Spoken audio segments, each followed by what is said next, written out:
This program is a work of fiction. The station, broadcast, and events you are about to hear are not real. This audio is created for narrative and entertainment purposes only. This is AM 1120 residual broadcast. If you're hearing this transmission, emergency conditions are ongoing. My name is Caleb Mercer, and for 9 years I worked the overnight slot at WRB AM, 11:20, 2 in the morning to 6.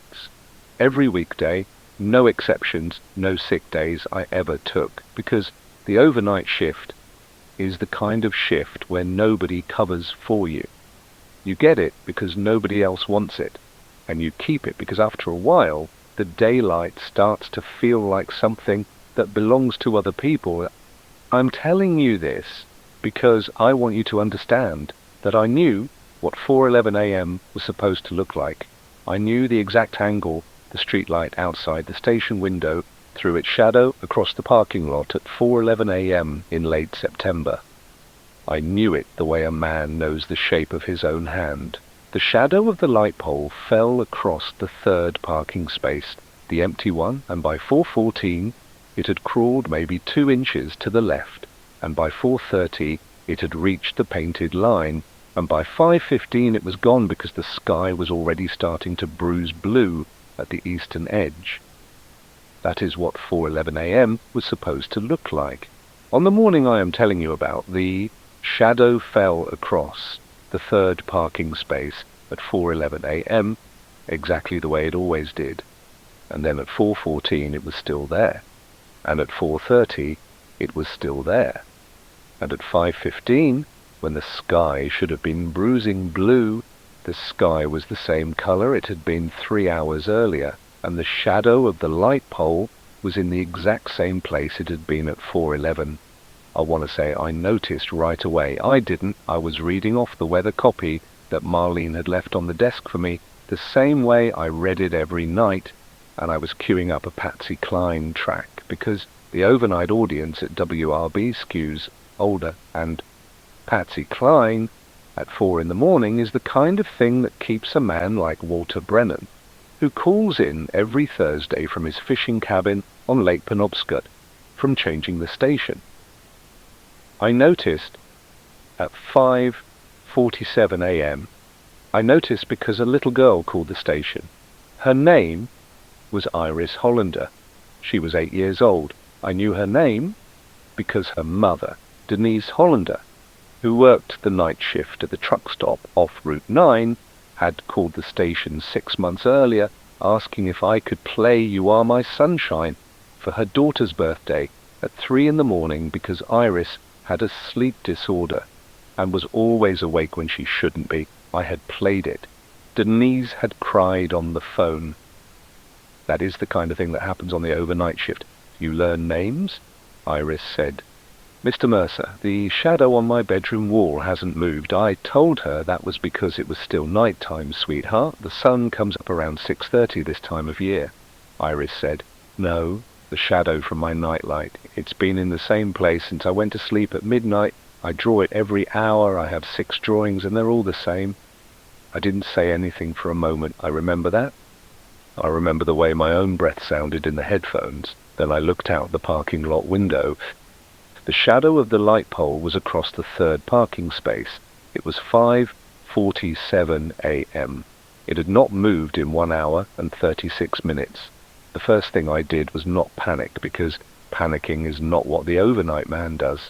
The overnight man finishes his hour. The overnight man cues the next track. The overnight man forgets his own face for a moment. The overnight man pretends, for the 4 people still listening, that the world is the shape it was when they tuned in. I played Patsy Cline, I read the weather copy, I read the agricultural report that nobody listens to except for 2 dairy farmers in the county. And while I was reading, I kept looking at the parking lot window, and the shadow was not moving, and the sky was not bruising, and the eastern edge of everything I could see through that window was the same flat, dark navy it had been when I sat down at 2 AM. At 6:02 AM, I was supposed to hand off to the morning team. Vivian Castellanos does the 6 a.m. to 10 a.m. block.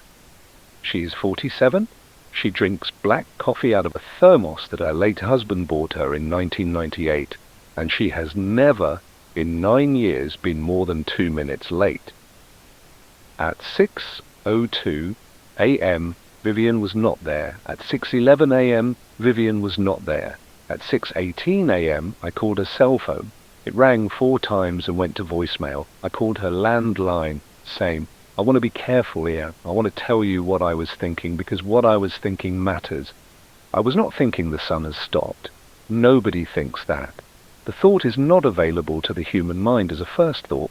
What I was thinking was, the clocks must be wrong, both of the clocks and my watch, and the studio digital and the wall clock that runs off a different circuit, all of them wrong by the same amount, in the same direction. That is what the mind does. The mind eats the impossible by breaking it into smaller impossibilities and choosing the smallest one to be true.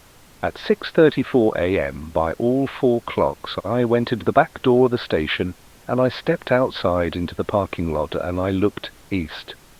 The sky in the east was the color of the inside of a closed eyelid. It was not getting lighter. I stood out there for what my watch said was 11 minutes, and the sky did not change, and the shadow of the light pole did not move. And somewhere across the parking lot behind the dumpster, a possum was screaming the way possums scream when something is wrong, a sound I had heard maybe 3 times in 9 years and never twice in the same week. When I came back inside, the request line was lit up. Not one light, all 6 lights. I want to skip ahead because the calls do not matter yet. The calls were people asking me what time the sun comes up. The calls were people asking if their watches were broken. The calls were a man named Desmond Pratt, who I had spoken to maybe 40 times over 9 years, calling from his porch in the foothills to tell me that the rooster he had owned for 6 years, and which had crowed at 5:42 a.m. every single morning for 6 years, had not crowed. I will tell you about the calls in their proper place. I am telling you this in the order it happened because the order matters. What I want to tell you now is what happened at 7:14 a.m. At 7:14 a.m., by every clock in the studio and on my wrist and on the wall, the National Weather Service emergency feed, which pipes into a dedicated speaker in the corner of the booth and which has not made a sound in the 4 years I have been on overnight, except for 2 tornado warnings and 1 amber alert, made a sound. The sound was a tone, a long, flat, single-frequency tone, not the standard EAS tone, a different one, lower, closer to the chest. It lasted 11 seconds. Then a voice that was not a recorded voice, not the calm, pre-recorded NWS voice I had heard before, but a live human voice, a woman's voice, said, "This is an automated continuity check. Repeat, this is an automated continuity check. All stations holding signal. Please acknowledge by standard procedure. Solar position anomaly reported across continental array. Stations are requested to remain on air. Do not interrupt broadcast. Do not release graveyard staff. Repeat, do not release graveyard staff." Then the tone again, 11 seconds, then nothing. I sat in the booth and I looked at the speaker in the corner. The little red light on it was off, the way it always was. The way it had been the entire time the voice was speaking, which is not how that speaker works, which is a thing I want you to understand. That speaker has a red light that comes on when the speaker is receiving. The light did not come on, the voice came through anyway. I am telling you this because at 7:14 a.m. on the morning the sun stopped moving, somebody, somewhere, with access to the National Weather Service continuity channel told the overnight staff of every radio station on the continent not to leave the building, and the reason they told us that, the reason I understand now and did not understand then, is that we were the only people awake. We were the only people who had seen it start. I want you to understand something about the overnight shift. that you cannot understand unless you have worked it. The overnight man knows where everyone is, not literally, not by name, but by category. He knows that at 4 a.m. the truckers are on the interstate, and the bakers are in the back kitchens, and the dialysis nurses are halfway through their second shift, and the new mothers are upright in dark rooms with infants on their shoulders, and the insomniacs are at their kitchen tables, and the dying are awake because the dying are almost always awake, and everyone else, every single other person, is asleep. That is a number. That is most of the country. When the sun did not rise, most of the country did not know. Most of the country was still asleep when the shadow of the light pole was supposed to be gone and was not gone. This is the thing I keep coming back to. This is the thing that I think about now when I think about what happened, which is most of the time, because there is not much else to think about anymore. We had a window. The people who were awake, we had a window between when it happened and when the rest of the world woke up and found out. The window was maybe 2 hours, maybe 3. In that window I had Iris Hollander on the phone, 8 years old, telling me about her drawings.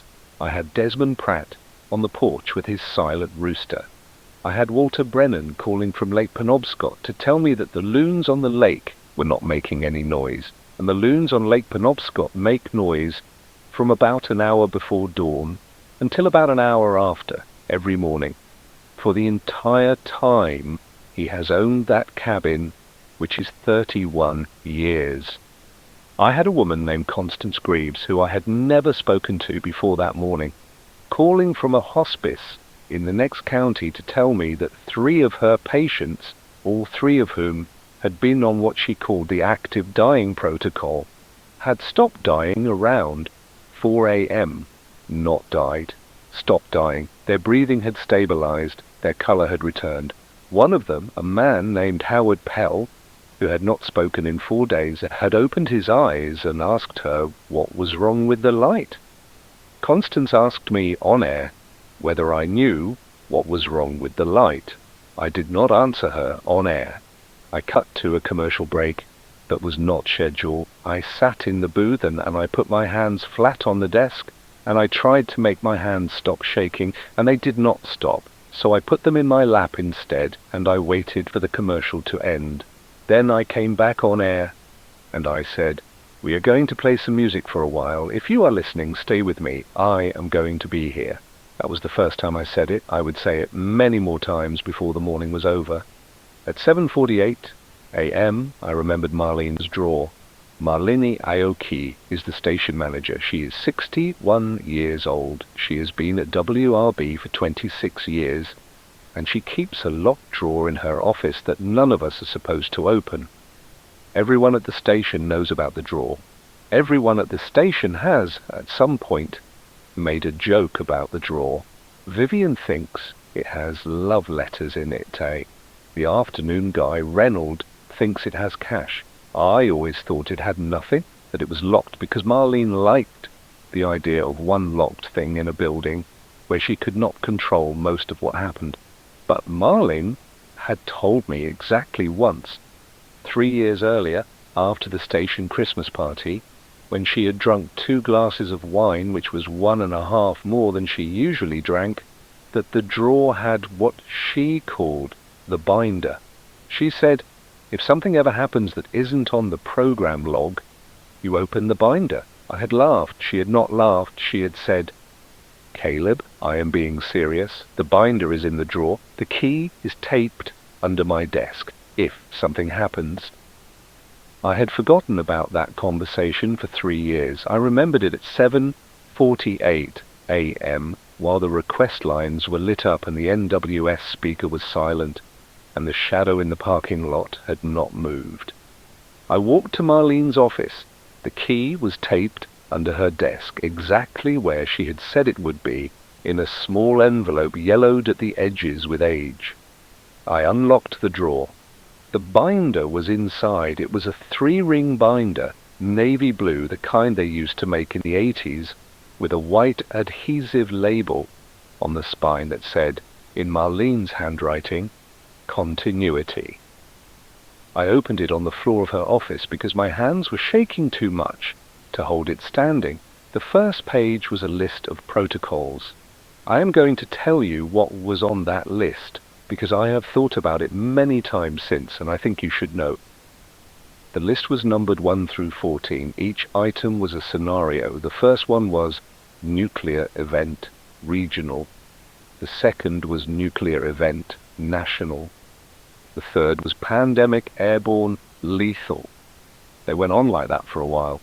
Most of them were the things you would expect. Floods, earthquakes, civil unrest, coordinated communications failure. Item number 9 was astronomical anomaly observable. Item number 11 was astronomical anomaly structural. I stopped at item 11. Underneath item 11, in much smaller type, were 3 sub-items. The first one was lunar. The second one was solar. The third one was a word I did not recognize, axial. Each sub-item had a page number. I turned to the page number for solar. The page said, in the event of an observable solar anomaly, cessation of apparent motion, change in apparent diameter, change in spectrum, or cessation of solar emission, graveyard shift staff are not to release the broadcast. Continue programming. Do not editorialize, do not speculate, do not confirm. Maintain music programming and standard advertising rotation. Refer all listener inquiries to the National Weather Service. Under no circumstances acknowledge the anomaly on air until and unless instructed to do so by continuity authority. Continuity authority will identify itself by the phrase residual broadcast protocol. If continuity authority does not contact your station within 6 hours of anomaly onset, continue programming until power, signal, or personnel failure. You are doing important work. People are listening. That was the page. There was a signature at the bottom. It was not Marlene's signature. It was a signature I did not recognize and a date, 1974. I sat on the floor of Marlene's office with that binder open on my knees, and I understood 3 things at the same time. The first thing I understood was that somebody had known this could happen, not specifically, not when, but somebody in 1974 had thought it was likely enough to write a protocol for it, and to put that protocol in a binder in a small AM station in a town nobody has heard of, and to make sure that every station manager for 50 years afterward knew where the binder was and what was in it. The second thing I understood was that the woman's voice on the NWS speaker, the voice that had not lit the red light, had not said the phrase residual broadcast protocol, which meant that voice was not continuity authority, which meant I did not know who that voice was. The third thing I understood was that I was the only person in the building, and the binder said, people are listening, and I believed it, because the 6 lights on the phone bank had not gone dark since 5:47 a.m. I closed the binder, I locked it back in the drawer, I taped the key back under the desk. I went back to the booth. I put on the Hank Williams track because Hank Williams is what you play when you do not know what else to play. And I waited for the sun to come up even though I already knew it would not. Iris Hollander called back at 8:03 a.m. I had been hoping she would. I'd also been hoping she would not, because I did not know what to say to an 8-year-old girl at 8:03 a.m. on a morning when the sun should have been up for an hour and was not. She said, "Mr. Mercer, my mom is still asleep." I asked her where her mom was. She said her mum had gotten home from the truck stop at 6 in the morning, the way she always did, and she had taken her shoes off at the door, and she had said good morning to Iris, and she'd gone to bed. That was how it always went. Denise worked overnight. Iris had her sleep disorder. They overlapped in the kitchen for about 20 minutes at 6 a.m., and then Denise slept until 2 p.m. and Iris went to school. Except today Iris was not going to school because it was a Saturday. Iris said, She closed the curtains. She always closes the curtains, but the curtains aren't dark. I asked her what she meant. She said, the curtains are usually dark when she closes them because the sun comes through them and they get light. They aren't getting light, they're staying dark.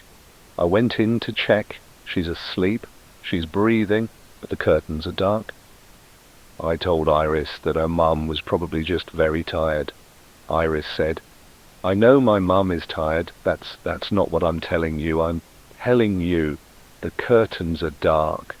I am going to tell you something that I have not told anyone, not in the months since, not to the people who came afterward and asked me questions, not to the people I sat with in the long, dark hours when the lights still worked and we still had something like radio. I am going to tell you that Iris Hollander, 8 years old, with her sleep disorder and her nightlight, and her 6 drawings of the same shadow on her bedroom wall, was the first person who said it out loud, not on air. On the phone, to me, in the booth at 8:09 AM, while I was holding a mug of coffee that had gone cold an hour earlier, she said, Mr. Mercer, I think the sun is broken. I did not say anything for a long moment. Then I said, I think you might be right, sweetheart. She said, are you going to fix it? I said, I don't know how to fix it, Iris. I don't think anybody does. She said, then what are you going to do?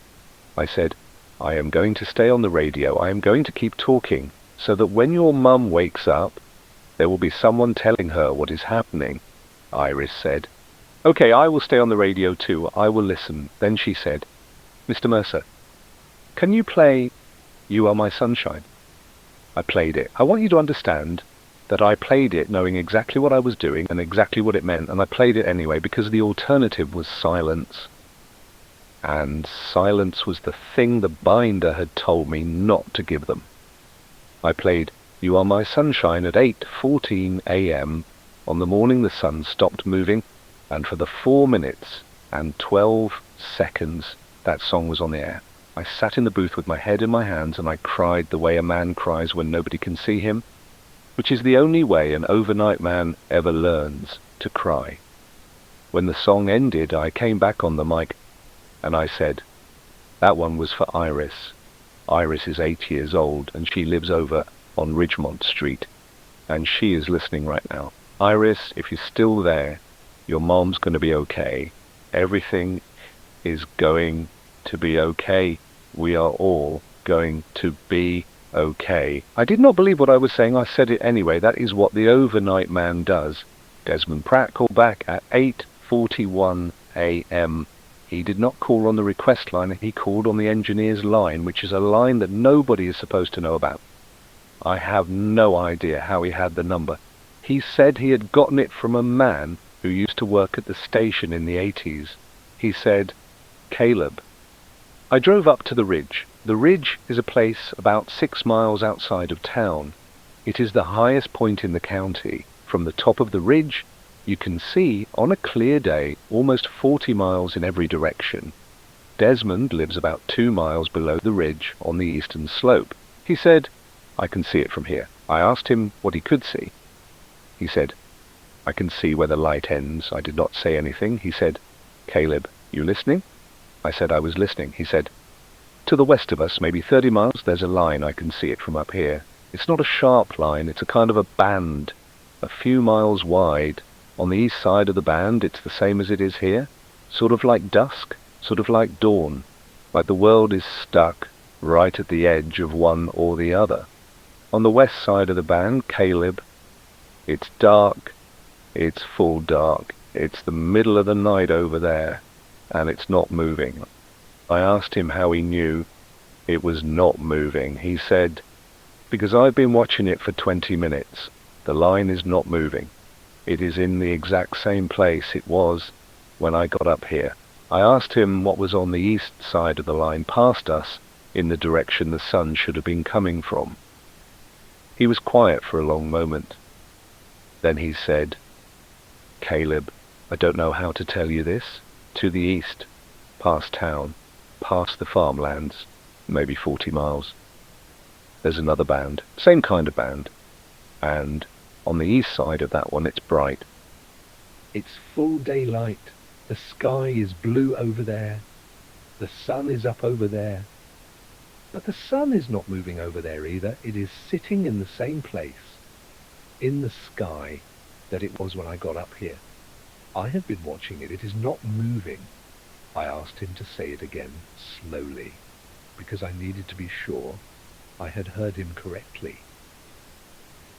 He said it again, slowly.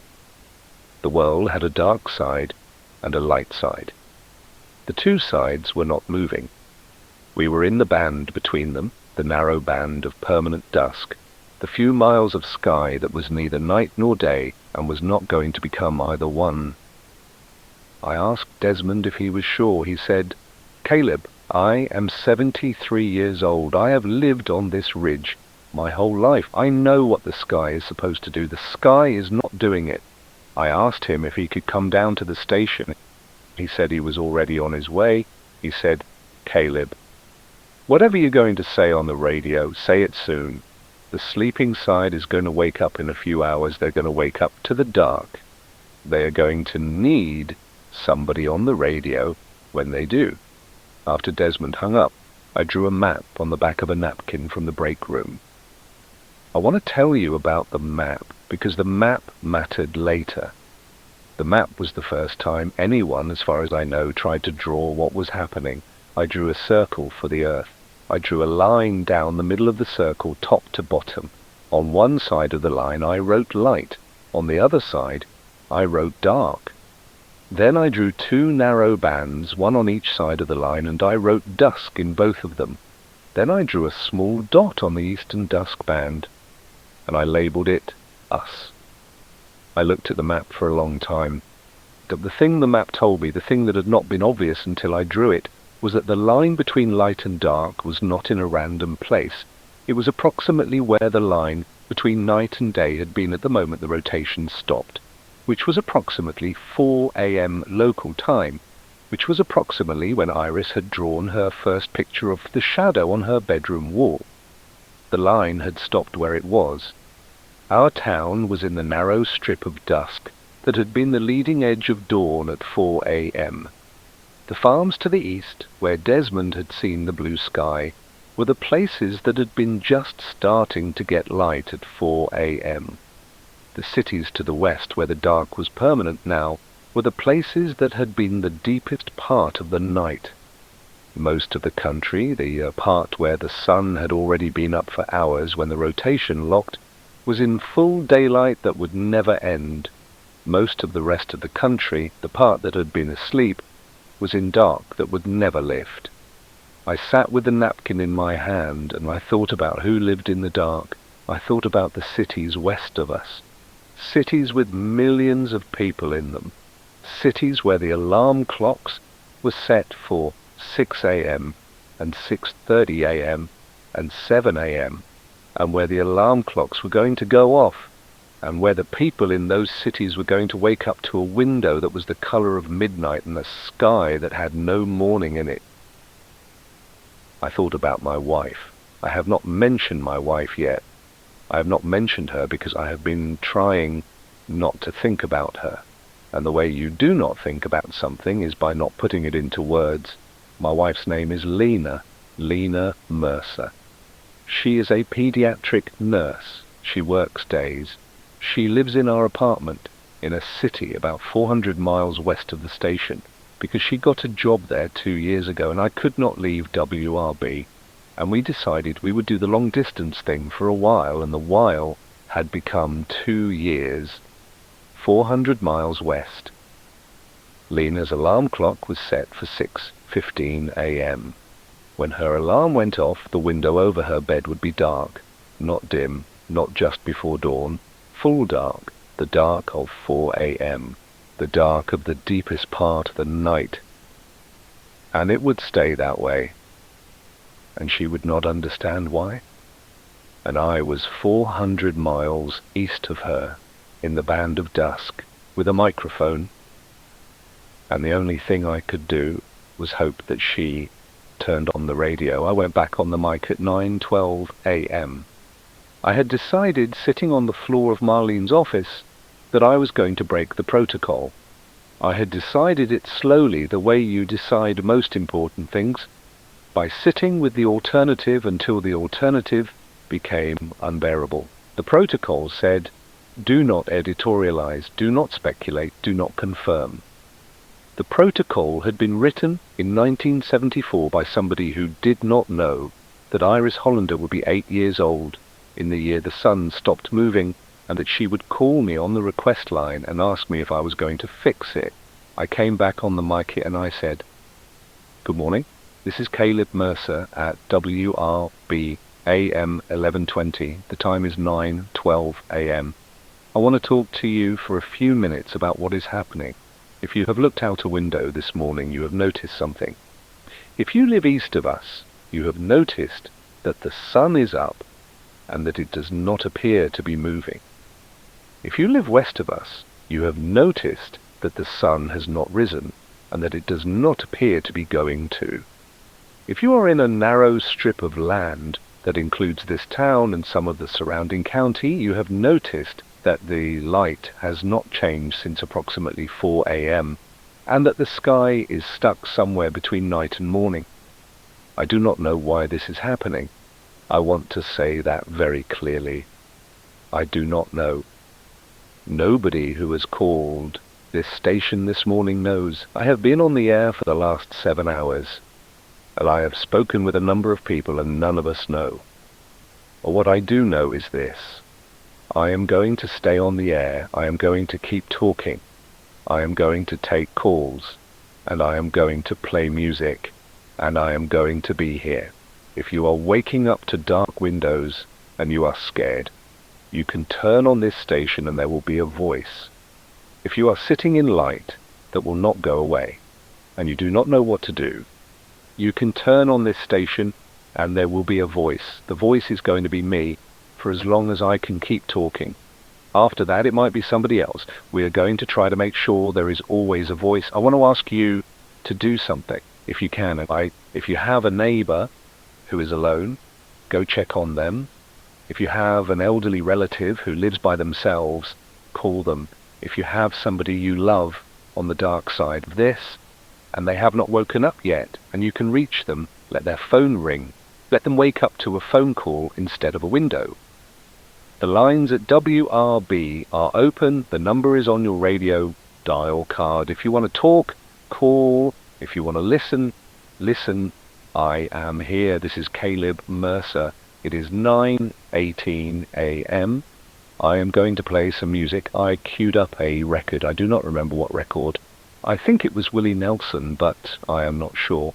I put my head down on the desk and I tried to breathe. The phones lit up like they had been waiting for me. The first call after the broadcast was a woman named Yolanda Briss. She was calling from a town about 90 miles east of us, in the full light zone.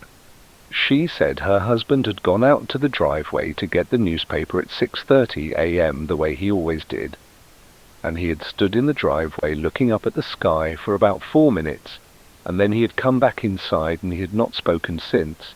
He was sitting at the kitchen table and he was looking at his coffee. He had been looking at his coffee for 2.5 hours. She did not know what to do. I asked her if he was hurt. She said no, he was not hurt. He was just looking at his coffee. I asked her if she had children in the house. She said she had a son, Emiliano, who was 11, and that Emiliano was in his room playing a video game and had not yet looked out the window. I told her to let Emiliano keep playing the video game. She said, "For how long?" I said, "For as long as you can, until you have a plan for what you're going to tell him, then turn off the game and tell him." She asked me what she was supposed to tell him. I said, "You're going to tell him that the sun has stopped and that nobody knows why, and that you do not know what is going to happen next, and that you love him. You are going to tell him in that order. The love part comes last, because the love part is the part he will remember." She was quiet for a while, then she said, "Caleb, why are you the one telling me this?" I said, "Because nobody else is. She thanked me. She hung up. The next call was a man named Vernon Sutar, who was calling from the dark side, from a city about 200 miles west. He sounded calm in a way that made me nervous, the way someone sounds calm when they have already made a decision. He said, "I want you to know I am turning off my radio in a few minutes. I just wanted to thank you for being on the air." I asked him not to turn off the radio. He said, "I'm not doing anything bad. I want to be clear about that. I'm just going to go sit with my mother. She is 91 and she has dementia and she is asleep in the back room and she is not going to understand any of this when she wakes up. I am going to sit with her, and when she wakes up, I am going to tell her it is still night and that I will be there until morning. I am going to tell her that as many times as she asks. I do not want the radio on while I do that. I want it to be quiet, the way it would be at night." I told him I understood. He said, "Caleb, will you do something for me?" I said I would. He said, "Will you say my mother's name on the air? Her name is Marlene Sauter. Pearline. She used to listen to WRB in the 60s before they changed the format. She would like to hear her name on the radio. One more time. I said her name on the air. I said it twice. I said Marlene Sauter, 91 years old, asleep in a back room in a city 200 miles west, and her son, Vernon, is going to be sitting with her when she wakes up." Then I sat in the booth, and I thought about how many Perlines were on the dark side of the line. How many 91-year-old women are asleep in back rooms whose sons or daughters or grandchildren were going to have to figure out what to tell them when they woke up. The number was unbearable to think about, so I stopped thinking about it. The next call was a man named Teo Maraval, who said he was an astronomer at a small observatory in the foothills about 60 miles south. He said he had been trying to call major news outlets for 2 hours and nobody was picking up because nobody was at the desks yet, because most of the country was still asleep. He said he was glad somebody was on the air. I asked him if he could explain what was happening. He said, "I can tell you what is not happening. The sun has not stopped. The sun is still where the sun has always been. The earth has stopped rotating on its axis." That is what this is. The planet has locked. One side is facing the sun and the other side is not, and neither side is going to change because we are not turning anymore. I asked him how that was possible. He said, "It is not possible. That is the first thing you need to understand. What is happening is not possible. A planet does not stop rotating. There is no mechanism for that. There is no force in the universe that could do that without tearing the planet apart. The Earth should have been destroyed at the moment the rotation stopped. The fact that we are still here, the fact that the buildings are still standing and that you and I are still having this conversation is more impossible than the rotation stopping in the first place." I asked him what he meant. He said, "I mean that whatever stopped the rotation also stopped the consequences of stopping the rotation, which means whatever did this is not a natural event. Whatever did this is something that knew what it was doing, something that was careful." I asked him what he thought it was. He was quiet for a long time. Then he said, "I do not want to say what I think it is on the radio." I told him that was all right. I asked him if he would come to the station. He said he was already in his car. At 9:47 a.m., the first of the calls from the dark side started to come in. I had been bracing for them. I had known, since Desmond had told me about the line, that there was going to come a moment when the people on the dark side started waking up, and that the call volume was going to change when it happened. I had not known what the change would sound like. What it sounded like was this. The phone lines, which had been steady for the last hour, all 6 lit, calls cycling through as I answered them.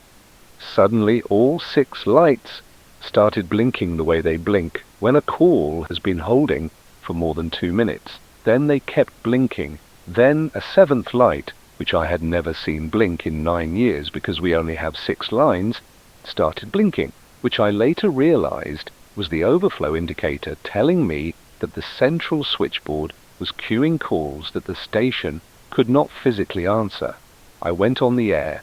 I said, "If you have just woken up and you are on the radio looking for an explanation, I want you to know a few things before I take more calls. 1. The sun has not risen where you are, and it is not going to. The Earth has stopped rotating. We do not know why. 2. You are not alone. There are millions of people in your situation wherever you are. There are other people on your block who have just woken up to the same dark window. 3. The lights still work, the water still works, the radio still works, the phones still work. Whatever has happened to the rotation has not affected the infrastructure. You are going to be physically all right for a while. 4. I am going to keep talking. There are other voices on other stations, I am sure of it, but I am here, and I am going to be here. 5. If you have neighbors, especially elderly neighbors, please check on them. The people who are going to have the hardest time with this are the ones who wake up alone in the dark and do not have a radio. I took a breath. Then I said, 6. If you are in the light side of this, in the part of the country where the sun is up and not moving, please understand that the dark side is going to be harder. Please understand that the people in the dark are going to need patience. If you have a way to reach somebody on the dark side, please reach them. Please tell them you love them. Please do it now, while the phones still work. I do not know why I said while the phones still work. I had no information phones were going to stop working. I said it because something in me knew, the way the overnight man knows things, that this was the window. That if there was going to be a moment when everyone could still talk to everyone, it was now, and it would not be now for very much longer. I took the next call. It was a woman named Hester Quill, who was 86, and who lived alone in a small apartment in the dark zone. She had woken up to her alarm at 6 a.m. and she had thought it was a power outage. She had lit candles, she had made tea. She had sat by the window for 2 hours waiting for the sun, then she had turned on the radio. She said, "Caleb, I am very calm. I want you to know I am very calm. I have lived through a number of things and I am calm, but I would like you to talk to me for a little while." I asked her what she would like me to talk about. She said, "Anything. I just need to hear a voice that is not in my apartment." I talked to Hester Quill for 14 minutes on the air. I talked about the weather copy I had read earlier, which had said it was going to be partly cloudy with a chance of afternoon showers, which was no longer true and would never be true again. I talked about Walter Brennan's loons. I talked about Iris Hollander's drawings, which I described in detail without saying Iris's name, because Iris's mother was still asleep, and I did not want a woman in the dark zone to hear her own daughter's voice on the radio before she had a chance to wake up gently. Hester listened. When I finished, she said, "Thank you, Caleb. I am going to go back to my window now. I am going to leave the radio on while I do." She hung up. I have thought about Hester Quill many times since. I have thought about how she sat at her window with the radio on, and how at some point the candles burned down, and how at some point she went to bed, and how at some point she did not get up again, because the body does not adapt to permanent dark, and the body does not adapt to permanent light, and the body had not been designed for either one, and the body knows it. But that was later. That was days later. That morning Hester Quill was at her window listening, and she was not alone, and that was the thing I could give her, and so I gave it. Theo Maraval, the astronomer, arrived at the station at 10:34 a.m. I want to describe him because he became important.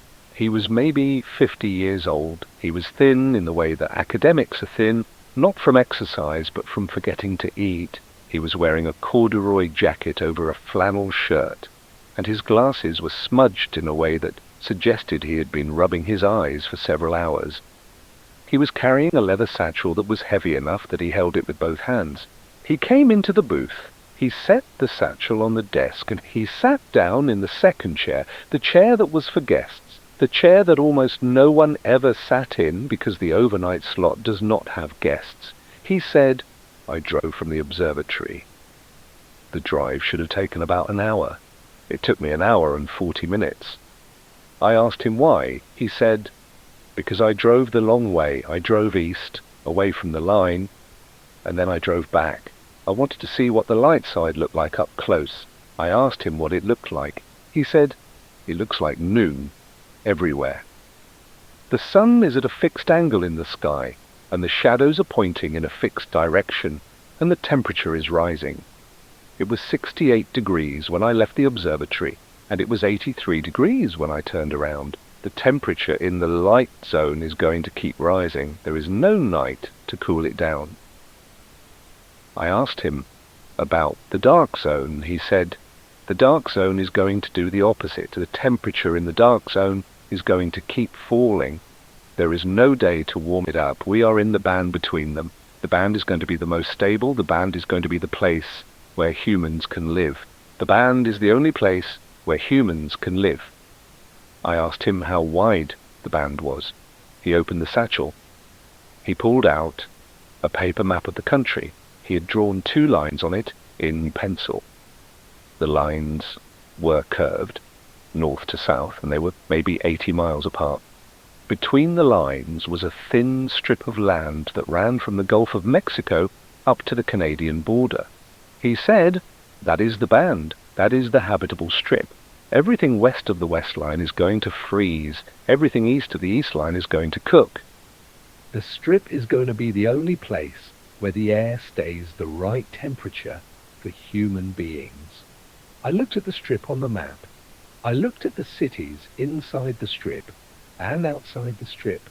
Lena was outside the strip. Lena was 400 miles west of the west line. I did not say anything for a long moment. I think Theo could see what I was looking at, because he said, very quietly, "I am sorry, Caleb. I am sorry for whoever you are looking at." I asked him how long the people outside the strip had. He said, in the light zone maybe a week. The heat will be the first thing. After that, the radiation. The atmosphere is going to start to thin on that side. The ozone is not going to hold.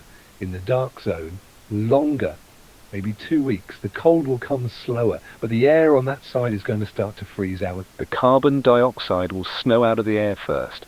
After that, the oxygen. People will have time to understand what's happening.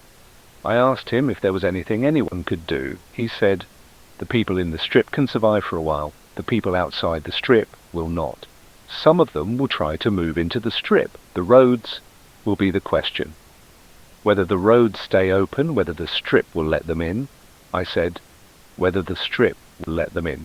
He said, the strip is not going to be big enough for everyone. The math does not work. You are going to see in the next few days that some places start to close their roads. They will not say they are closing them. They will say there is congestion or that there is an emergency rerouting, but they will be closing them.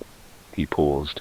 Then he said, I am telling you this because you are on the radio. You are going to have to decide what to say about it. I cannot decide that for you. I just wanted you to know what is going to happen. I sat in the booth and I looked at the paper map with the 80-mile strip drawn on it. I thought about Lena. I thought about her alarm clock going off in a dark room 400 miles west of the West Line. I thought about her opening her eyes and seeing the window.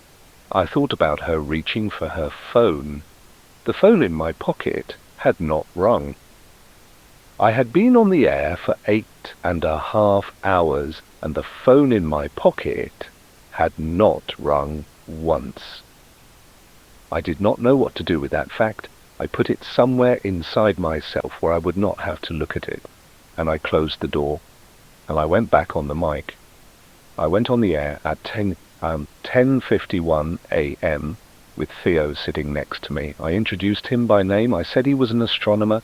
I said he had information that I thought people needed to hear, and I said I was going to let him say it, and I asked listeners to please stay calm while he did.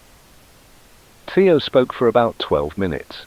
He explained in the calmest voice I have ever heard a man use what was happening to the planet, what had happened to the rotation, why the light side was going to heat and the dark side was going to freeze, where the habitable band was and how long the people outside the band had.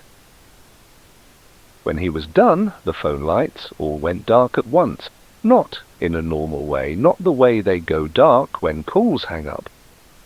They went dark the way they go dark when the switchboard itself loses power. All 6 lights at the same instant. I looked at the lights. I looked at Theo. Theo looked at the lights. Theo said, "That was fast." I asked him what he meant. He said, "I did not expect the phones to be the first thing. I thought it would be the cell network. I thought we would have another day." I picked up one of the receivers. There was no dial tone. I picked up another one. No dial tone. The 5th one had a dial tone. I tried to call out. The call would not connect.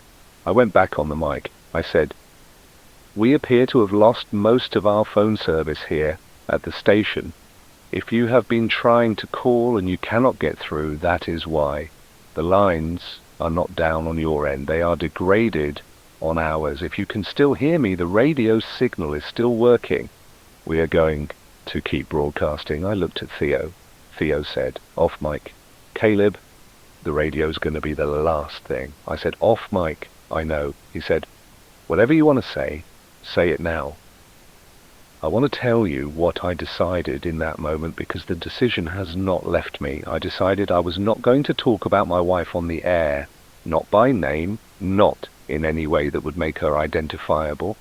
I decided that because there were thousands of people listening who had somebody on the dark side, and if I started talking about my own person, I was going to make this about me. And the moment I made it about me was the moment I stopped being useful to them. I also decided I was going to keep one channel open for her. I was going to ask, on the air, every hour, for anyone in the dark zone who knew anyone named Lena Mercer in the city of Westmarch to please get a message to her. I was going to say it like a public service announcement. I was going to say it the way I would have said it for anyone. That was the deal I made with myself. 1 sentence an hour. The rest of the broadcast belonged to everyone else. I have kept that deal. I am still keeping it. I have never heard back about Lena.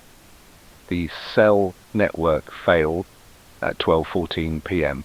I know the exact time because the small wall clock in the booth was still working, and because Theo, who had pulled out his phone to try to reach his daughter in Oregon, looked up at me at 12:14 and said, "No signal." I checked my own phone. No signal. The cell network had held for 8 hours after the rotation stopped, which meant, Theo said, that whatever had stopped the planet had not directly damaged the cell infrastructure. The cell infrastructure had failed on its own, the way infrastructure fails when too many people use it at once, the way the 911 system fails during hurricanes, the way networks always fail when everyone needs them simultaneously. Theo said, everyone in the country tried to call somebody at the same time. The network could not hold. It is gone now. It will not come back. I asked him if he was sure. He said, the network is not coming back because the people who run the network are not coming back to work. They are at home with their families. The people who would fix it are at home with their families. The network needed continuous maintenance, and it is not going to get it. It is gone. I sat with that for a moment. Then I understood that the radio was now the only thing. The radio, the AM band, stations like WRB scattered across the habitable strip, broadcasting on shortwave and medium wave and long wave, reaching the dark zone and the light zone and the strip, all of them at the same time, all of them carrying voices that were the only voices anyone outside the strip was going to hear from now until the end of whatever this was. I went on the mic. I said, I am going to tell you something, and I want you to listen carefully. The cell network is down. If you have been trying to call your family, and you have not been able to reach them, that is the reason. It is not because they are not answering. It is because the network is gone. The radio's still working. The radio's going to keep working for a while. I cannot tell you how long, but I can tell you that as long as I can keep this microphone on, I will keep this microphone on. If you have a battery-powered radio, find it now. If you have an old car with an AM radio, make sure you know where the keys are. If you have neighbors who do not have a radio, give them yours, or share with them, or write down what is being said and walk it down the street to them. The voice is going to be the thing. The voice is going to be how we get through this. Not my voice specifically. Other voices on other stations, but voices. We have always been a species that gets through things by listening to voices, and we're going to keep doing that. If you are in the dark zone and you have somebody you love, and you can reach them by walking, walk to them. Walk now. Walk while the air is still good. Do not wait for the phones to come back. They are not coming back. I paused. Then I said the sentence I had decided to say. If anybody in the city of Westmarch knows a woman named Lena Mercer, please tell her that her husband is on the air at WRB AM 112, and that he is not going anywhere, and that he loves her. I said it the way I would have said any other public service announcement. I queued up a song. I went into the bathroom, and I closed the door, and I sat on the floor against the wall, and I did not cry, because I had already done that. And there was no time, and the booth was waiting. When I came back out, Theo was holding a piece of paper. He said, "I drew you something. It was a new map, not the country, the town." He had drawn the station and the streets around it, and the ridge where Desmond had been, and the line of dusk that ran across the county. He had marked with small X's the places where he thought I should know about: the hospital, the fire station, the water treatment plant, the school where the gym was big enough to shelter people, the grocery store on Pine Street that had a generator. He said, "You are going to be doing this for a while. You should know where the things are." I asked him if he was staying. He said, "I am staying. I am not going anywhere." I asked him why. He said, "Because the people who can explain this are going to be needed on the radio, and because my daughter is in Oregon, and because Oregon is in the dark zone, and because I am not going to get to her, and because if I am going to spend the next however long unable to get to my daughter, I would rather spend it doing something useful than spend it in a car driving toward a place I cannot reach." I understood. We were the same kind of man, Theo and I. We had each chosen the microphone over the road. We sat in the booth together. I queued up the next track. The first person to walk through the door of the station came at 1:46 p.m. His name was Augustin Voll. He was 40-something. He was wearing a postal service uniform, and he was carrying a child. The child was maybe 6. She was asleep against his shoulder. She was wearing pajamas with small printed horses on them and one sock, and the sock had a hole at the toe through which a small pink foot was visible. I am telling you about the socks. I remember the sock. There are details that the mind picks out in moments like this and will not let go of, and the sock was one of mine.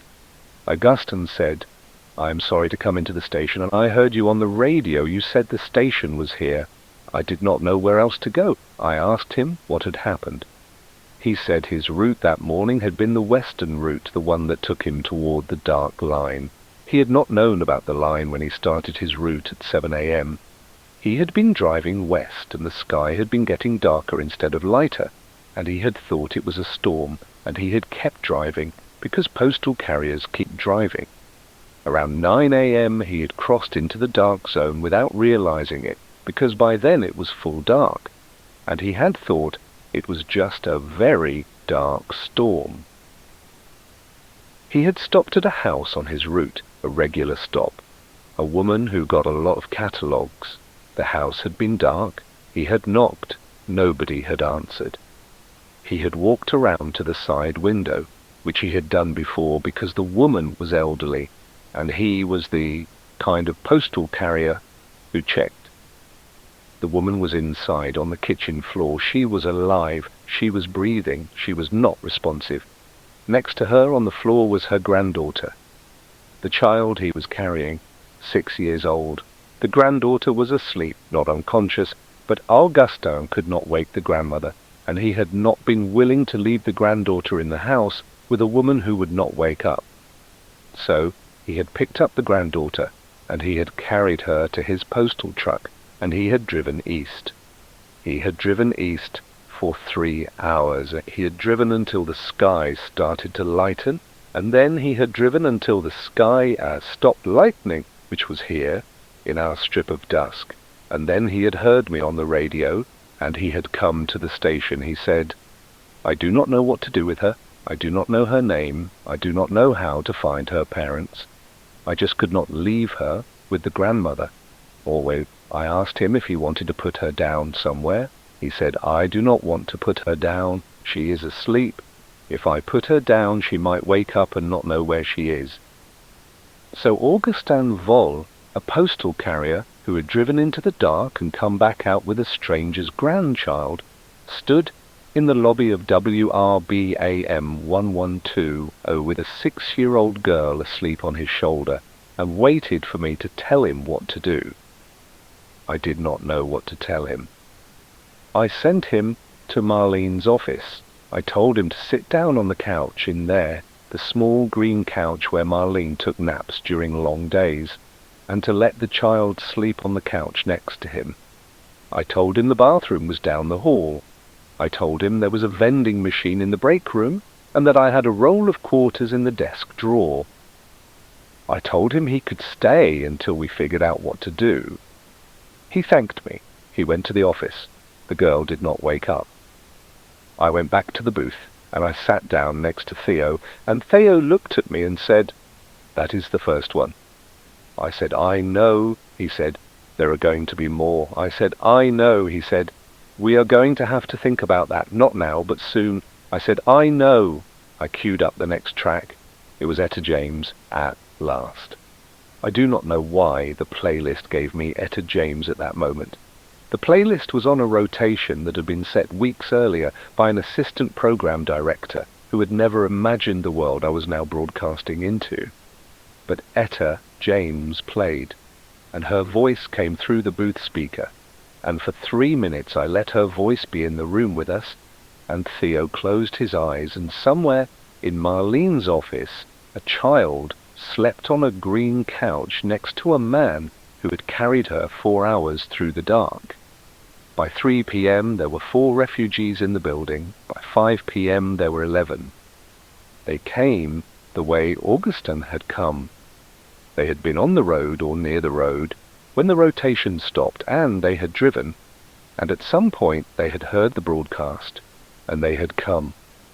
I went on the air every hour, and I gave the address of the station. I had decided that this was the right thing to do, even though I knew it meant more people would come, because the people on the road needed to know there was a place.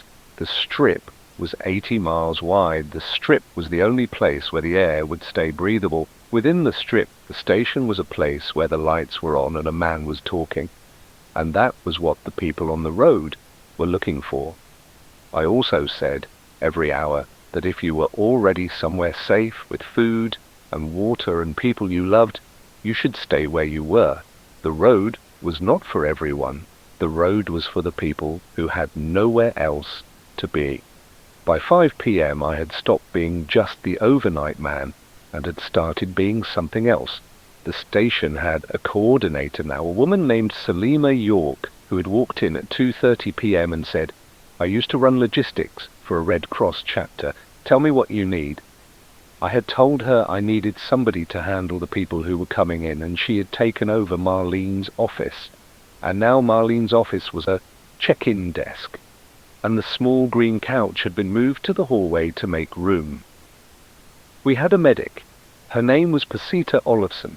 She had been a paramedic for 16 years, and she had walked in at 4 p.m. with a duffel bag full of supplies from her truck. She had set up in the break room. We had Desmond Pratt, who had arrived around noon and had quietly made himself the man who answered the front door, because he was 73 and unhurried, and the people who came in were grateful to be greeted by someone who looked like someone's grandfather. We had Theo, who sat next to me in the booth and explained the science when the science needed explaining, and who had started taking calls from other astronomers and meteorologists who had figured out how to route their landlines through the still working pieces of the phone network. We had Augustin, who was still with the child, who had finally woken up around 4 p.m. and who had told us her name was Lila and that her grandmother's name was Birdie, and that her parents were in a city called Mossvale, which was in the dark zone 300 miles west. We had me, and we had, somehow, the broadcast. I am going to tell you about a thing that happened at 5:47 p.m. because the time matters. At 5:47 p.m., exactly 12 hours after Iris Hollander had first called me, the request line lit up. The request line had not lit up in 5 hours. The phone network had been mostly down. The few calls that had gotten through had come on the engineer's line or the studio direct. The request line was the public line. It was the line that civilians called.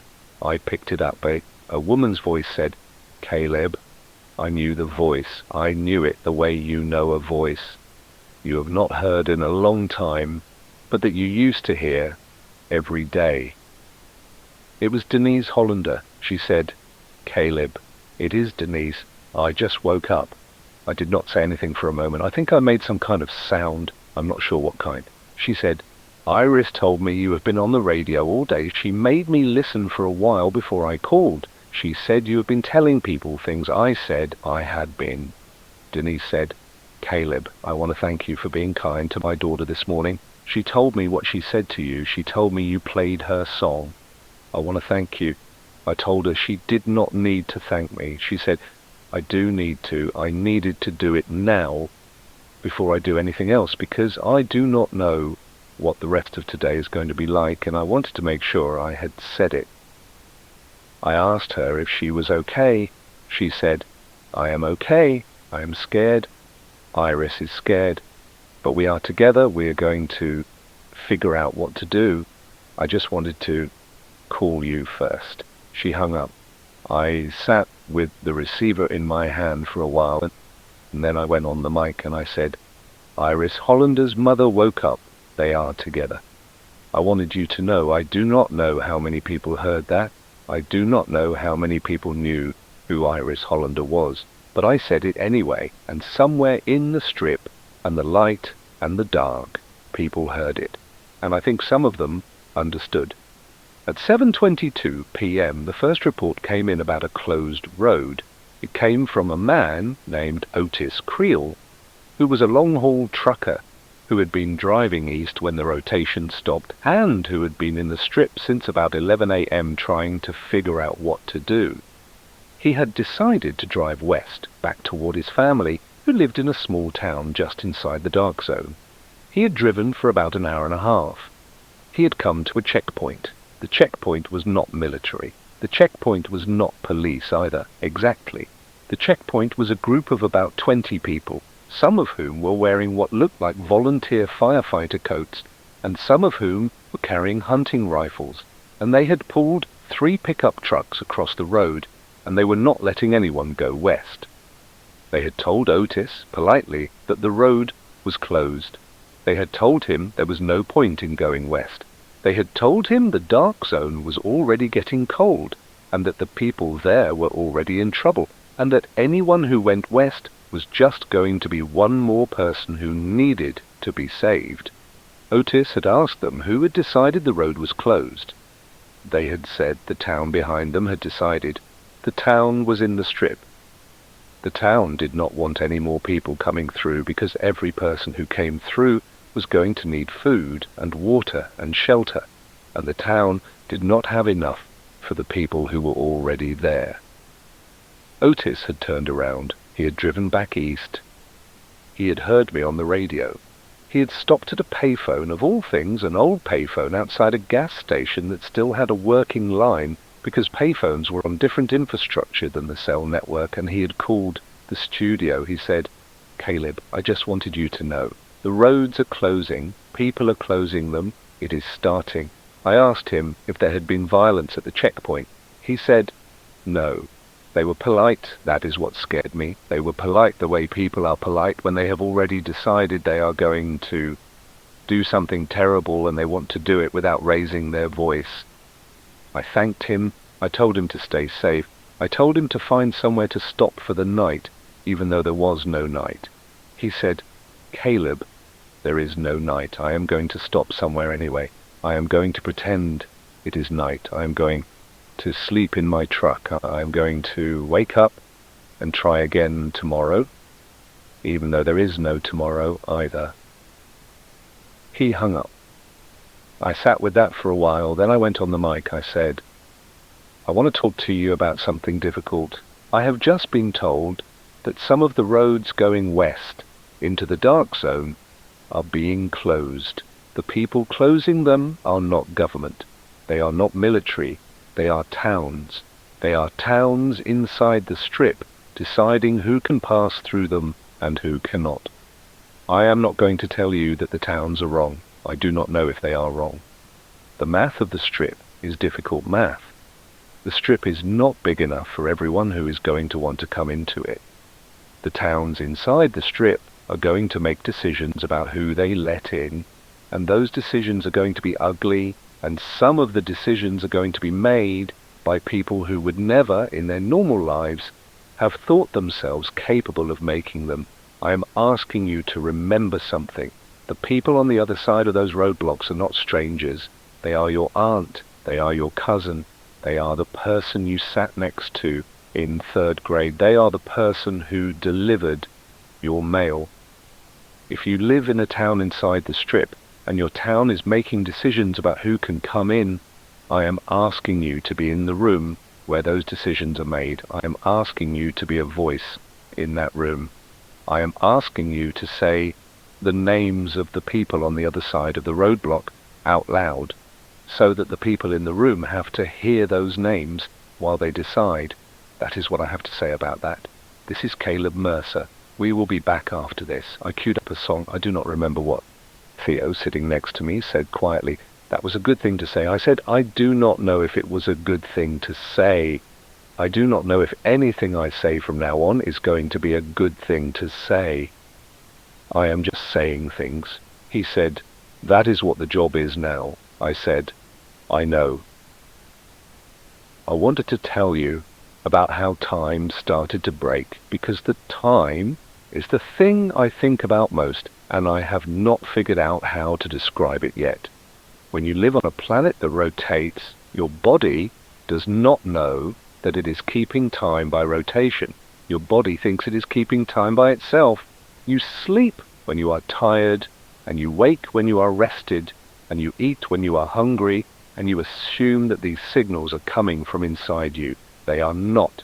They are coming from the light. The light tells your body when to release the chemicals that make you sleepy, and when to release the chemicals that make you alert, and when to release the chemicals that make you hungry, and when to release the chemicals that tell you something is wrong.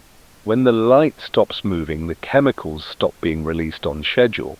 This happened to all of us at the station, slowly, over the first 36 hours. We did not notice it happening. We noticed only the symptoms. Pasita, the paramedic, was the one who explained it to me around what my watch said was 11 p.m. on the first day. She said, "Caleb, have you eaten?" I said I had not been hungry. She said, "That is the problem. None of us are hungry. We should be. We have been awake for 19 hours, most of us. We should be ravenous. None of us are eating because the light has not changed and our bodies do not know it is dinner time. We are all going to start collapsing in about 10 hours if we do not start forcing ourselves to eat on a schedule." She had brought from her truck a small kitchen timer. She had set it for 2 hours. Every 2 hours when the timer went off, She made everyone in the building eat something and drink water. She did not let people argue. She said, "You will thank me in 3 days." We did thank her in 3 days. We thanked her every day after that. The station became, over the first week, a place that ran on Pasita's timer. The timer was, in a way, our new sun. Every 2 hours it rang, and we ate, and we drank, and we noted the time in a logbook that Salima had started keeping, and we went back to whatever we had been doing. The logbook was, in a way, our new calendar. Without the rising and setting of the sun to mark days, we had to invent days. Salima decided, on the second timer day, that we would call each cycle of 12 timer rings a day, which meant a day was 24 hours long, which was the length a day had always been, but now we had to count it ourselves because the sky was not counting it for us. I went on the air every other timer ring, 12 hours on, 12 hours off. Theo took the booth for the 12 hours I was sleeping. He was not as good at it as I was because he had not spent 9 years on the overnight shift, but he was good enough. And after the first few days, other voices joined the rotation, and by the end of the first week we had 6 voices on the schedule, and the broadcast never stopped. I want to tell you who those voices were. There was me, Caleb Mercer, 9 years on overnight. There was Theo Marivol, the astronomer. There was Salima York, the Red Cross logistician. There was a man named Cyprian Houle, who had been a high school English teacher, and who had walked into the station on day 3 with a duffel bag of books, and had said, "I think people might want to be read to." He was right. Cyprian's shifts were the most popular. He read novels on the air, 3 hours at a time, a whole novel over the course of a week. He started with The Wind in the Willows, then Treasure Island, then a Steinbeck. The listenership for Cyprian's shifts was, Salima estimated, based on the calls we received, larger than the listenership for the news shifts. There was a woman named Hyacinth Burrell, who was 60, and who had walked into the station on day 4, and who had said she had run a community garden in her town, and that she wanted to teach people on the radio how to grow food indoors under lamplight. She did. Her shifts were practical. People wrote down what she said. There was a man named Roland Tice who had been a Methodist minister, who had walked into the station on day 6, and who had asked, very quietly, if there was a slot on the schedule for a person whose job was to acknowledge that things were bad. There was. Roland's shifts were short, an hour at a time, but they were the shifts where people called in to tell us what they had lost. Roland listened. He did not try to fix it. He just listened. And he said, at the end of each call, the name of the person the caller had lost, out loud, on the air, so that the name went into the broadcast and became part of the record. That was the staff of WRB by the end of the first week. 6 voices, 12 hours each on a rotating schedule. The broadcast did not stop. I am telling you this because I want you to understand what we became. We were not a radio station anymore. We were something else. We were a small room with a microphone in it, in a strip of dusk on a planet that had stopped turning, and we were the voice that the dark side and the light side could still hear. And we were trying, as best we could, to be a voice worth hearing. We were not always worth it. There were shifts when I said things I should not have said. There were shifts when I cried on the air.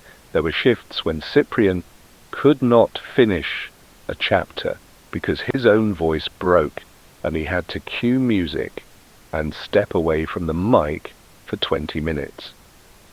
There were shifts when Roland said into the microphone, into the broadcast, the name of his own brother who had lived in the dark zone and who had not been heard from since day 2. We were not always worth it. But we were always there. That is the thing I want you to know. We were always there. On what the logbook called day 9, the NWS speaker in the corner of the booth made a sound again. I had almost forgotten about the speaker. The red light had not come on once since the first morning.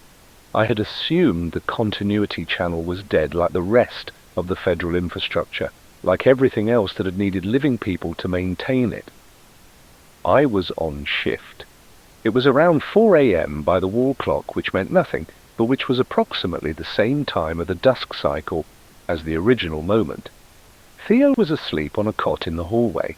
Cyprian was reading a chapter of East of Eden in pre-recorded form because we had started recording his readings so we could rest his voice. The speaker made the low tone. I knew the tone. I had heard it on the first morning. The lower tone, the one that was closer to the chest. The tone lasted 11 seconds, the way it had the first time. Then a voice said, "Residual broadcast protocol, residual broadcast protocol. This is continuity authority to all stations holding signal. Acknowledge." I stared at the speaker. The red light was not on. The voice was a man's voice this time. Calm, tired. A voice that sounded like it had been talking for a very long time. The voice said, "We know you are there. We know there are at least 43 of you still broadcasting on the medium wave band across the continental array. We are recording your transmissions. We are archiving them. Please continue." The voice paused. Then it said, "We are not in a position to assist. We do not have the resources. We do not have the personnel. We are a small group. We were assigned to this protocol decades ago by people who are no longer alive. We have been holding the channel in the hope that one day we would need to use it. We are using it now. The thing that has happened to your planet is not a natural event. We have known this would happen for a long time. We did not know when. We were instructed to prepare for it and to not tell anyone we were preparing. We followed those instructions. We are sorry. We are sorry that we did not tell you. We are sorry that we did not give you the chance to prepare. We do not have a justification for our silence that will make any of you feel better. We had reasons. The reasons do not matter now. We want you to know what happened. We owe you that at least." The voice paused again. I held my breath. Theo, somehow, was suddenly standing in the doorway of the booth. He had heard the speaker from the hallway. He was barefoot. He was not breathing either. The voice said, "The Earth was instructed to stop. The instruction came from outside the solar system. We do not know who sent it. We do not know why. We have known about the instruction for 47 years. We have been listening to it on a radio frequency that does not exist in your physics textbooks. The instruction was a single sentence, repeated in a language we eventually learned to read. The sentence was, 'Be still and be observed.' We did not understand what it meant. We do not understand now. We know only that the planet has obeyed the instruction. The planet has become still. We have been left presumably to be observed. We do not know what is observing us. We do not know what it wants. We do not know if it will speak again, or if the stillness is the entire message, or if there is some response we are supposed to give. We have not figured out how to respond. We may never figure out. The reason we are telling you this now is that we have decided, after long discussion, that the people in the strip deserve to know. The strip is going to survive for some time. The strip is going to have to make decisions about how to live. The strip should make those decisions with the information we have. We are not going to broadcast this on any major channel. We are broadcasting it to you, the small stations, the residual stations, because the small stations are the ones that the people are listening to now, and because the small stations are the ones we trust to carry the information honestly. You may share this with your listeners or not. That is your decision. We will not contact you again. Continuity Authority, signing off. The tone played. 11 seconds. Then nothing. Theo and I looked at each other. Theo said, "Caleb."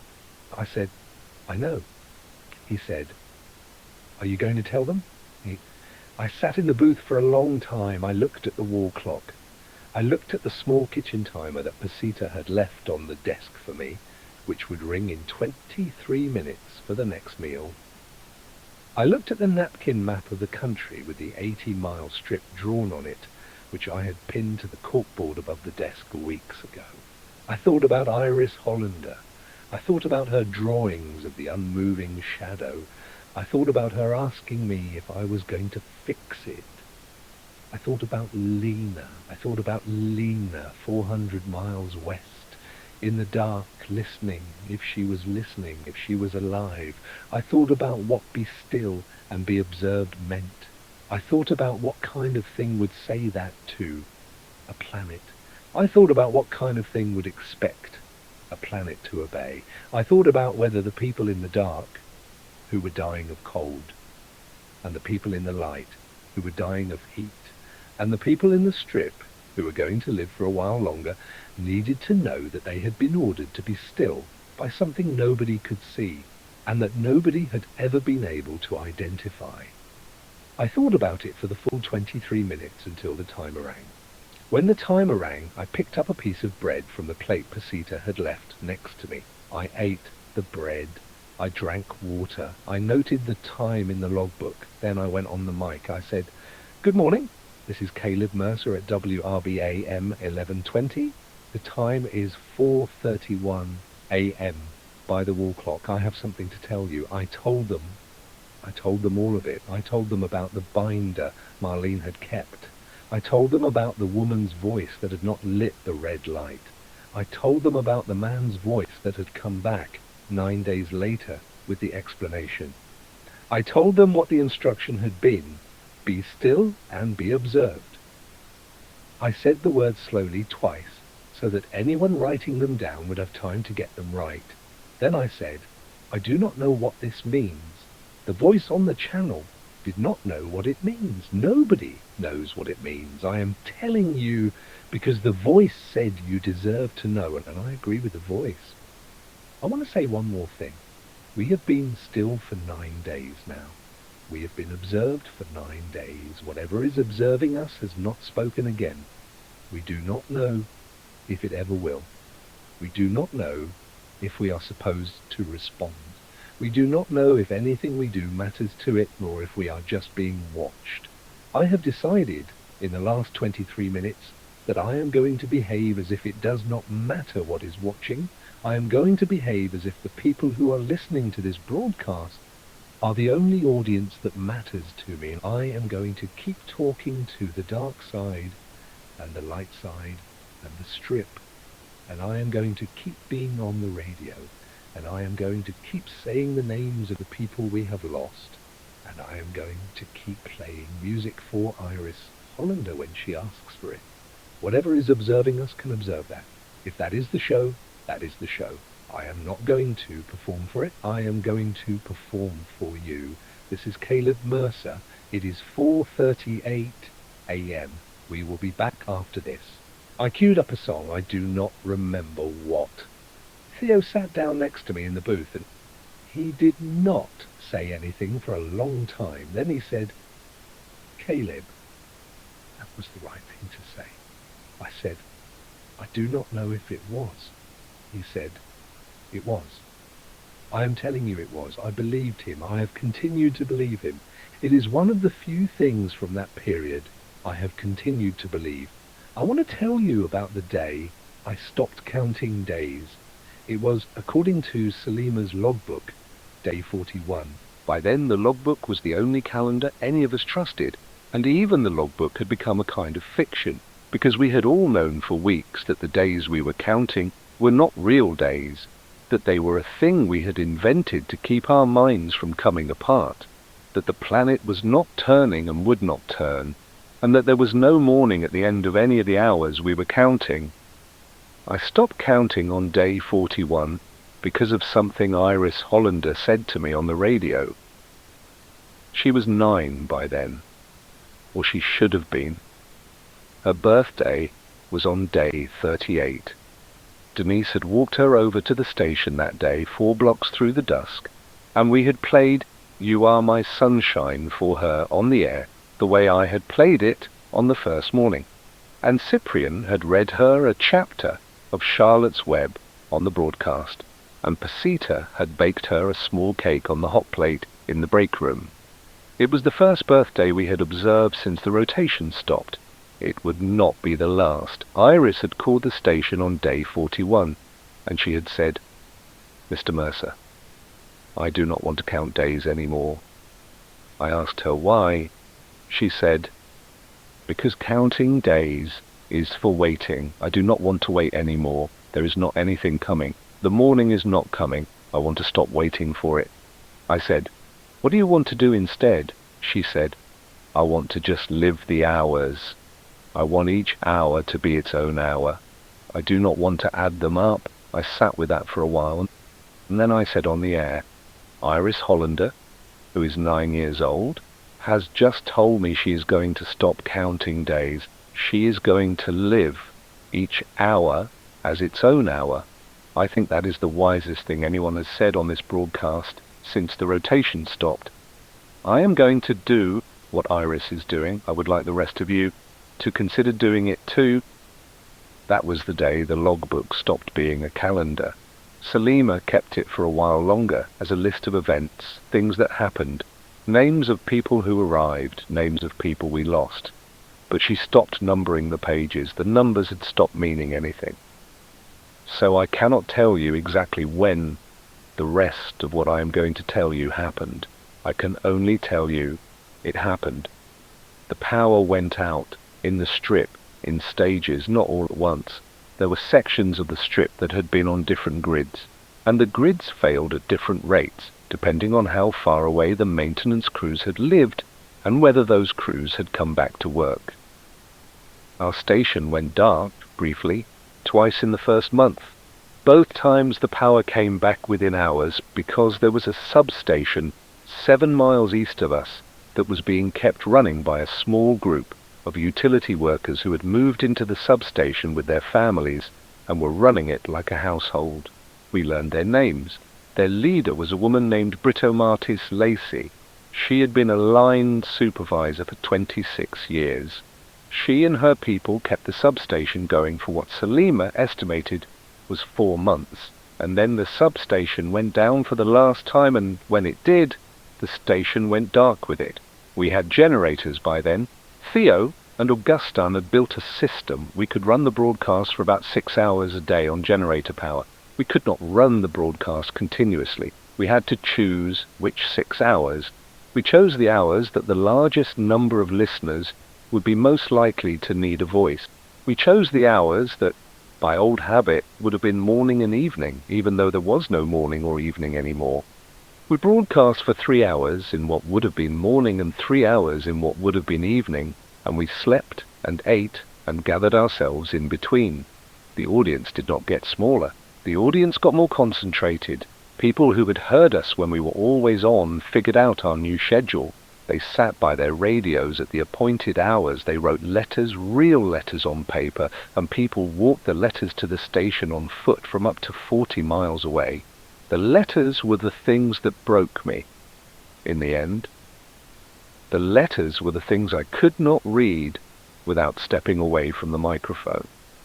Cyprian started reading them on the air for me. He had a voice that could hold things mine could not. I want to give you some names. I want to give you the names because Roland did, and because the names matter, and because if I do not give them to you, they will go nowhere. Walter Brennan, who used to call from his cabin on Lake Penobscot, died in the cold of the eastern edge of the dark zone where his cabin was. We learned this on day 22 from a fisherman who had walked out of the dark zone to bring us the news. Walter had stayed at his cabin. He had said he would not leave the lake. He had been found by the fisherman in his armchair, with his radio on, tuned to WRB. The radio had been the last thing in the cabin, still drawing power. The fisherman had not turned it off when he left. Hester Quill, who had asked me to talk to her for a little while on the first morning, died on day 6 in her apartment in the dark zone. We do not know who found her. We know she did not wake up because we never heard from her again, and because a neighbor of hers wrote a letter that arrived on day 19 telling us she had passed quietly in her bed with the radio on. Howard Pell, the man in the hospice who had stopped dying when the rotation stopped, lived for another 3 months. Constance Greaves wrote us weekly updates. Howard had used those 3 months to dictate letters to people he had not spoken to in decades. Constance walked the letters into the strip somehow, across roadblocks, in a way that nobody ever explained to us. The letters were delivered. The people who received them were the last people Howard spoke to. He died on what would have been day 81. Vernon Soutar's mother, Marlene Soutar, 91 years old, asleep in a back room in a city 200 miles west, never woke up. Vernon stayed with her. He wrote us a letter on day 12. The letter said, "I sat with her. I told her it was still night. She slept through the cold. She did not know." The letter did not say what happened to Vernon. We did not hear from him again. Yolanda Brice, whose husband had been looking at his coffee, called us once more on day 8 to tell us her husband had finally stood up, and that he had gone outside and that he had stayed outside looking at the sun until his eyes had given out. She said he was alive. She said he was in their bed now, and her son Emiliano was reading to him from the books that were in the house. The reading, she said, was helping. We told her to keep her son reading. Marlene Aoki, the station manager who had kept the binder, walked into the station on day 14. She had been on vacation when the rotation stopped.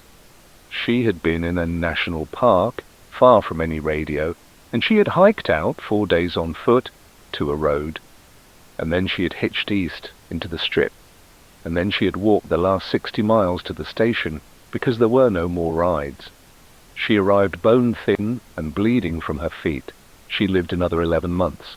She died of something we could not diagnose in her own office on the small green couch that had been used by so many strangers since the first day.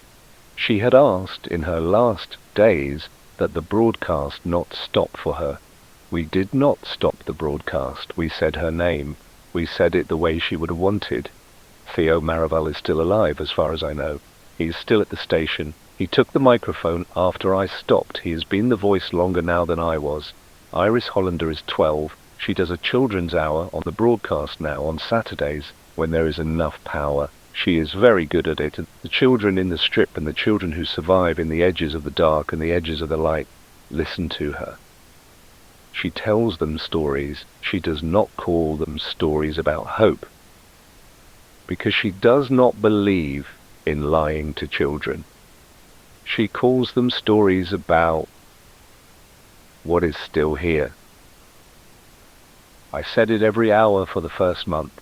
If anybody in the city of West March knows a woman named Lena Mercer, please tell her that her husband is on the air at WRB AM 1120 and that he is not going anywhere and that he loves her. I said it for the first month. After the first month, when the power went to 6 hours a day, I said it twice per broadcast. After 3 months, once per broadcast. After a year, once a week. I said it for the last time on what would have been the 2nd anniversary of the rotation stopping, although by then nobody was counting, and I only knew the date because Salima, who had quietly kept a private calendar I never saw, told me afterward. I said it that last time, and I did not say it again. I never heard from her. I never heard from anyone in West March. The dark zone went quiet, in stages, the way all the zones outside the strip went quiet. There were broadcasts coming out of the dark zone for a while, hobbyists with battery radios, holdouts in basements with stockpiles, voices that talked into the cold for as long as they could. We listened to them when we had the power to listen. We took down what they said. We added their names to Roland's list. None of them were Lena. I do not know what happened to her. I do not know if she heard me. I do not know if she tried to walk. I do not know if she stayed in our apartment. I do not know if she was alone or with somebody when the cold became what it became. I have spent a long time not knowing, and I have come to understand that not knowing is the shape my grief was always going to take. There are millions of us who do not know. We are a category of person now. We have nothing to bury. We have only the hour we last said the name on the air into a microphone, hoping the signal would carry. I said her name every hour for a month. I hope she heard it once. That is the most I can hope for. That is the entire shape of what I can hope. I want to tell you now what you have been listening to. You have been listening to a recording. It was made by me, Caleb Mercer, on equipment that Theo Marival and Augustin Voll built from salvaged parts in the small studio at WRB AM 112, or in the strip of dusk that used to be a town in a country on a planet that used to turn. I do not know when you are hearing it. I do not know if anyone is hearing it. The recording is being broadcast on a loop on the medium wave band by a small transmitter that runs on a solar panel that Theo set up on the roof of the station. The solar panel works because the sun is fixed in the sky over the light side of the planet, and the strip catches enough scattered light, even in our dusk, to keep the panel charged. Theo calculated that the transmitter could run on the panel for a very long time. He did not say how long. He said a very long time in a way that meant he did not want to be more specific. I am recording this because I am leaving the station. I am old now. I am not sure how old. I stopped counting birthdays a long time ago. I am old enough that my legs do not work the way they used to, and my voice is not the voice that began this broadcast, and I am tired in a way that sleep no longer fixes. Theo and the others have told me, kindly, that I do not need to be on the air anymore. They have told me there are the younger voices now. They have told me the broadcast will go on without me. I have agreed. I am going to spend my last hours not in the booth. I am going to go to the lake. There is a small lake about 3 miles from the station in the strip that has stayed liquid because the strip stays warm enough. I have been walking to that lake in the hours when I was not on the air for many years. I am going to walk there one more time. I am going to sit by the water. I am going to listen to whatever the water is doing. I have asked Theo to play this recording after I am gone.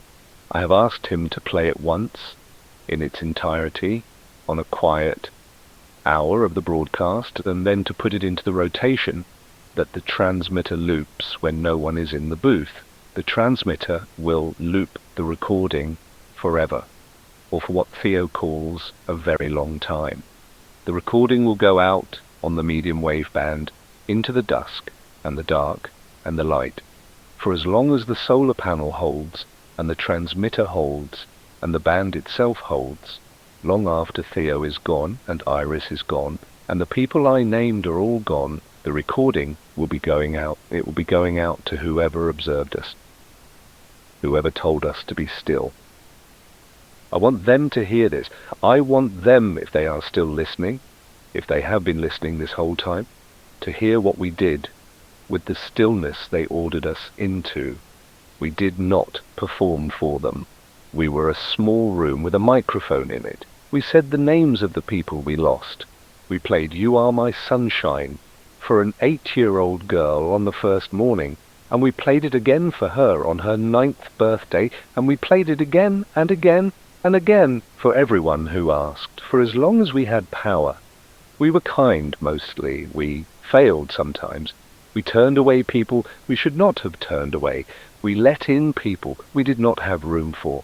We argued about the roadblocks. We argued about the food. We argued about who was allowed to speak and what they were allowed to say. We were not better than we had been before the stillness, but we were not worse either, and given what had been done to us, I think that is something. We were here. That is the entire content of this recording. We were here. We are here. We are going to be here for a while longer. If you are listening, and you are far away, and you are the thing that told the planet to be still, I am asking you something, and I am asking it without anger. I am asking you to listen back. I am asking you to hear the names that Roland said, and the chapters that Cyprian read, and the songs we played, and the voices of the people who called in and asked us to talk to them for a little while. I am asking you to understand that the stillness you ordered did not produce the show you were watching for. The stillness produced this. The stillness produced a small room with a microphone in it, in a strip of dusk, in a country that used to be a country, on a planet that used to turn, and the small room kept talking, and then the talking was the only thing we had, and we gave it freely, and we gave it for free, and we gave it to each other before we gave it to you. The talking is what you have, it is what you got, it is what we have been broadcasting at you on this frequency for as long as we have been able to. I hope you have been listening. If you have not, that is all right. Someone else has been. There is always someone listening. That was the thing I learned on the first morning when Iris called me, and on the last morning before I stopped saying Lena's name, and on every morning in between. Someone is always listening. I am going to go to the lake now. This is Caleb Mercer signing off for the last time from WRB AM 1120 residual broadcast in the strip of dusk where we have been living on the planet that has been still. Thank you for listening. We were here.